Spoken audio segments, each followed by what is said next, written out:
4 œufs, un petit peu de riz. J'ai deux types de petits-déj.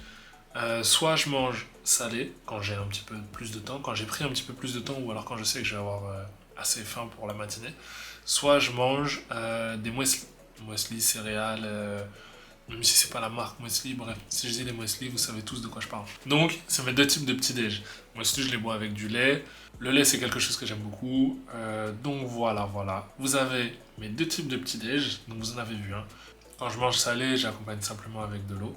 Donc je bois à peu près 1 litre 5, et si c'est pas de l'eau, c'est du thé. Donc voilà, tout simple. Par contre, le café, niet, c'est un truc que ça passe pas du tout, je suis pas du tout fan. Donc voilà, le café le matin, pas pour moi. Par contre, manger, oui. Manger le matin, oui. Couteau, fourchette, manger fort fort même. Salé, un gros plat, ça me dérange pas du tout, au contraire. Au contraire, je préfère. Je sens que j'ai plus d'énergie. Encore une fois, ça dépend de ce que vous faites dans la matinée. Je sais que si je pars sur une session de 5 heures de training, je vais pas aller manger un plat hyper consistant. Au contraire, je vais essayer d'adapter, trouver un truc qui soit énergétique et pas difficile à digérer, puisque si on passe 2 heures sur le vélo, c'est un peu chiant.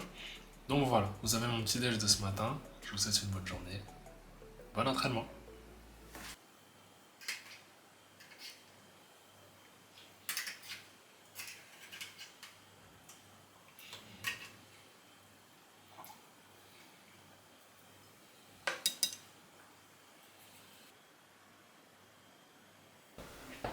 Deuxième repas du jour, toujours aussi simple, du riz, du maquereau, donc poisson, et à côté, légumes, tomates, oignons, petits pois, carottes. Tranquillement, histoire de manger et de reprendre des forces. Donc par rapport à la nutrition, la seule chose que je voulais vous rajouter, c'est que je ne fais pas de programme nutritif, je ne quantifie pas ma nourriture, je mange à ma faim sans abuser, je m'écoute, je respecte mon corps et je lui donne les aliments le plus quali possible, c'est-à-dire les légumes frais et tout ce qui va avec. Après, on est des êtres humains, on a des budgets limités, donc c'est comme pour tout, quand on ne peut pas acheter du frais, on trouve des solutions alternatives, on trouve plein de choses. Maintenant, si on pouvait tous avoir des aliments de qualité, ce serait grave cool. Donc le plus important, c'est que vous soyez heureux, que vous ayez conscience de ce que vous mangez, que ce soit en adéquation et en accord avec ce que vous faites, ce que vous voulez faire, ce que vous voulez transmettre, ce que vous avez appris, ce en quoi vous croyez. Il faut que ce soit ensemble, il faut que ce soit une unité. Si vous mangez différemment de ce que vous croyez, forcément il va y avoir des décalages, parce que vous n'êtes pas en train de nourrir votre corps de la nourriture dont il a besoin. Moi, je sais que je prends la bonne nourriture, dans les bons aliments, être heureux quand je mange, donc je vais organiser toute ma nutrition autour de ça. Et même le simple fait de parler de nutrition, c'est pas toujours... c'est important de manger. Quand on met à chaque fois des labels à connotation sportive autour de tout ce qu'on fait, on en oublie l'essence même de ce qu'on fait, qui est de simplement manger en toute humilité, en prenant notre temps. Je développerai mon propos avec un petit peu plus de longueur dans une prochaine vidéo. Là, c'est pas le but de cette vidéo, c'est simplement de vous montrer comment je mange. Deuxième repas de la journée est fait, je vais aller me régaler, et ensuite ce sera la collation de 4 heures et le repas du soir.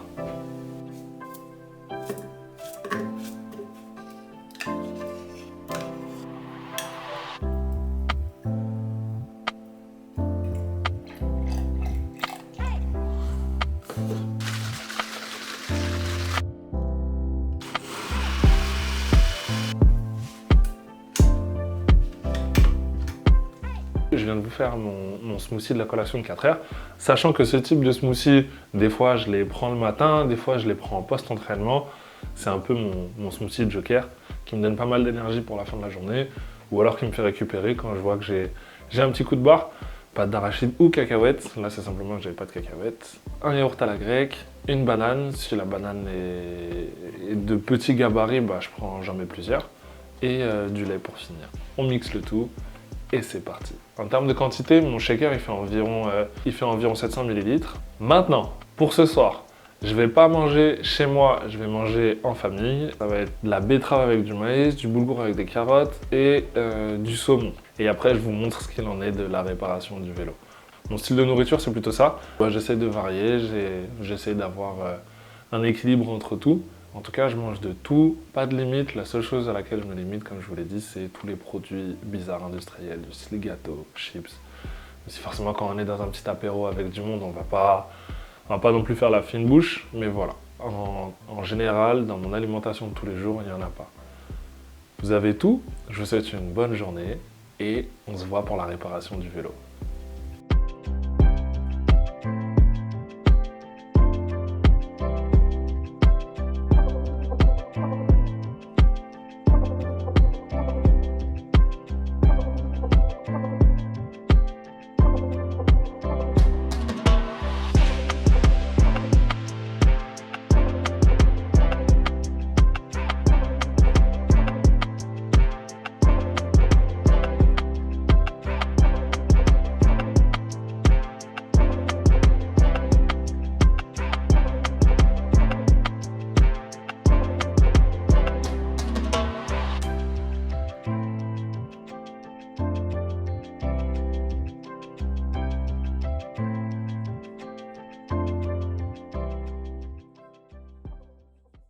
J'ai réparé mon vélo et ça c'est grave cool. Je vais pouvoir recommencer à l'utiliser pour aller au travail.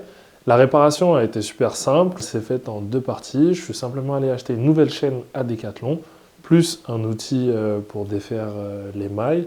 C'est un tout petit outil qui coûte 3-4 €. Je vais aller vous le chercher. J'ai retrouvé l'outil, c'est ça. Ça s'utilise de façon super simple. Vous allez venir glisser l'outil au niveau du maillon qui est défectueux, vous allez tourner la vis, ça va sortir le maillon, vous récupérez votre nouveau maillon, vous l'intégrez, vous utilisez ce petit truc pour visser votre nouveau maillon. C'est une des solutions. Ou alors, vous avez la solution que j'ai choisie, c'est l'attache rapide. Donc finalement, ça m'a servi à rien. J'ai acheté une nouvelle chaîne et dans la nouvelle chaîne, il y avait un petit maillon d'attache rapide. En fait, c'est un maillon qui... Comment dire ? C'est un maillon que vous allez clipser pour raccorder votre chaîne en fait. C'est un maillon qui va faire la transition entre les deux. Donc ça fait que votre chaîne a un point faible. C'est plus le maillon, c'est pas aussi fort qu'un maillon qui est directement sur la chaîne, vu que c'est juste un maillon de remplacement. Mais ça fait le travail sur des utilisations, comme je vous l'ai dit, des utilisations tranquilles de la vie de tous les jours de votre vélo. Malheureusement, ce vélo a cassé parce que j'utilise trop, mais à la base, c'est pas un vélo fait pour être trop utilisé. Donc, il va falloir en changer. Pour attacher votre petit maillon, vous avez simplement besoin d'une pince avec branche. C'est tout. C'est simplement pour venir appuyer sur votre maillon et le clipser une bonne fois pour toutes. Une fois qu'il est clipsé une bonne fois pour toutes, vous êtes tranquille, vous pouvez repartir. Les chaînes que vous achetez chez Decathlon, elles sont déjà graissées, donc vous n'avez même pas besoin de la graisser. Il y a de fortes probabilités que la chaîne est cassée, puisque j'ai utilisé du WD-40 pour pouvoir la lubrifier, pour pouvoir la nettoyer, sauf que je ne l'ai pas regraissé derrière. Et on m'avait prévenu, on m'a dit, attention, le WD-40 c'est un lubrifiant, donc ça va venir nettoyer ta chaîne, mais ça ne va pas la graisser, elle risque de casser. C'est fait, elle a cassé.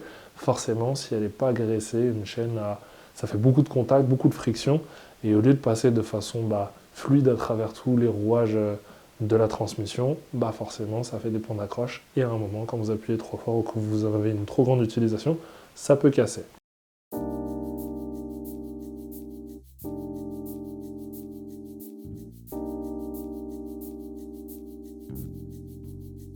Transition est faite, je vous parle d'un autre point. J'ai eu une superbe question de la part de Johan239, un abonné qui m'a demandé si j'allais utiliser ce vélo-là pendant mon tri et si c'était pas le cas, sur quel type de vélo je m'orientais et pour quel budget. Je vous affiche la question juste là. Merci Johan pour la question, parce qu'elle est super intéressante. Et pour vous y répondre, je vais établir ma réponse en 2 points. Mon budget, il n'est pas défini suivant moi ce que j'ai envie de dépenser, il est défini suivant ce qu'il y a de disponible sur le marché. En ce moment, il faut savoir qu'il y a une difficulté d'approvisionnement en matières premières. Ça veut dire que les gros constructeurs de vélos, Trek, Madden, Cube et compagnie, ils ont des carnets de commandes à la chaîne, mais des vélos qui ne sont pas livrés à temps. D'habitude, en temps normal, sur un vélo qui est construit par tous ces constructeurs-là, il y a des fois jusqu'à 8 semaines d'attente. Là, les délais sont encore plus longs. Acheter un vélo neuf, c'est compliqué. Deuxième problème d'acheter un vélo neuf, c'est que les prix de base des vélos ayant énormément augmenté ces dernières années, donc les prix d'appel des vélos en constructeur sont au-dessus des 2200 €. 2200, c'est à peu près ce que j'ai trouvé de moins cher. Sauf que c'est au-dessus du budget que j'avais envie de mettre pour acheter un nouveau vélo pour aller en compétition de tri. Je me suis dirigé sur la solution des vélos d'occasion. Et là, on rentre dans le deuxième point. Dans le deuxième point, c'est qu'il faut comprendre une chose, c'est que quand vous achetez un vélo d'occasion, vous arrivez dans la boutique et vous dépendez des stocks dont la boutique dispose. Si les gros constructeurs ont le problème d'approvisionnement de matériel pour construire les vélos, ça fait que dans le monde du vélo d'occasion, il y a aussi forcément des stocks qui baissent, parce que les boutiques vont vendre absolument tout leur stock, jusqu'aux derniers vélos qui sont tout au fond de la boutique, qui ne sont pas vendus depuis longtemps, là il va falloir les ressortir, parce que forcément il y a de moins en moins de vélos en circulation. Cependant, problème qui est cette fois-ci plus particulier à ma personne, c'est que faisant 2 mètres et 100 kg, je ne peux acheter qu'un vélo en taille 61 ou XL ou XXL, ça dépend des marques. Et des vélos en taille 61, XL, XXL, à moins de 2000 € d'occasion pour le triathlon, il n'y en a pas toujours dans toutes les boutiques. Donc encore une fois, mon budget ne dépend pas vraiment de moi, il dépend de ce qu'il y a de disponible à l'intérieur des boutiques. Et j'ai trouvé un vélo qui m'intéresse énormément, qui est en dessous du budget que j'avais prévu, donc qui coûte moins de 2000 €, qui est dans la taille que je veux, donc qui est en taille 61 XXL. Maintenant, il faut que je mette un petit peu de sous de côté pour aller l'acheter. Et je sais, d'après le responsable de la boutique, qu'il y a une autre personne qui est intéressée par ce vélo. Donc il va falloir que je me dépêche et que je traîne pas trop. C'est tout ce que j'avais à vous dire par rapport à ça. Donc voilà la dynamique autour du vélo. Donc non, je n'utiliserai pas ce vélo pour partir en compétition de tri, sachant qu'il n'y a pas de règles à proprement parler. Quand vous faites du triathlon, vous pouvez vous inscrire avec n'importe quel vélo. Bon, il faut qu'il y ait 2 roues. Vous n'allez pas arriver avec un tricycle ou avec un scooter. Faut pas que ce soit motorisé, faut que ça reste un vélo. Après, que ce soit un BMX, un VTT, c'est vous qui décidez. Forcément, personne ne va s'inscrire sur une compétition de triathlon avec ce genre de vélo. Donc vous verrez surtout des vélos de route ou des vélos de vitesse.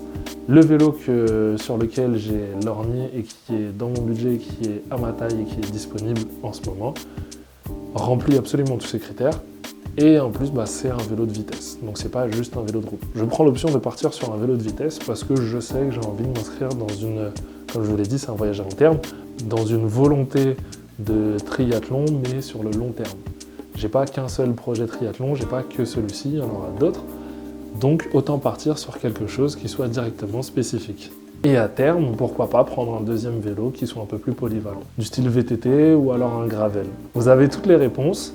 Surtout, n'oubliez pas de vous abonner à la chaîne, d'activer la cloche, d'en parler autour de vous, que les gens autour de vous aussi s'abonnent et activent la cloche parce qu'il n'y a que comme ça que le projet pourra prendre. J'ai énormément de choses que j'ai envie de mettre en place, j'ai énormément de contenu que j'ai envie de vous proposer et tout ça ne fonctionnera qu'avec votre soutien. N'hésitez pas aussi à vous abonner sur le Instagram que je vous fais défiler juste en bas. Et n'oubliez pas, si vous avez n'importe quel conseil à me donner, n'importe quelle connaissance ou expérience, n'hésitez pas. N'hésitez pas à me l'envoyer. Pour moi, c'est un retour d'expérience hyper important. Tout ce que vous avez pu vivre en compétition de tri, tous les bons conseils que vous avez pu recevoir vous-même juste avant, n'hésitez pas à les partager. Et de toute façon, même si ce n'est pas moi qui le reçois, il y a forcément quelqu'un qui en aura besoin à un moment ou à un autre. Donc, n'hésitez pas à les laisser en commentaire.